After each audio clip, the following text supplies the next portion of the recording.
tilapia যা পায় তালি করে তেলাপিয়া খেলে গোল তেলাপিয়া ধরে দিয়ে খেয়া মনে খাচ্ছে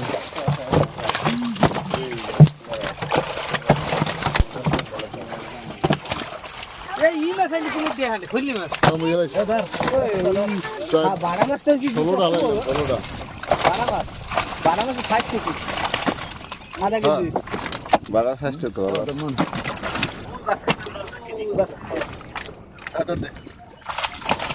ওই বাড়া মাছ এই হাসি ভাই এটা মধ্যে দেখা তোরা কি বাড়ি নেই বাঁচবো না এখান থেকে এ বাস কি আর রাখা লাগবে না কোড়া মোড়া লাগলো সিলভার খাবার আর বাঁচবো তোরা শেষ করো না নিয়ে দেন আর বাড়া মাছ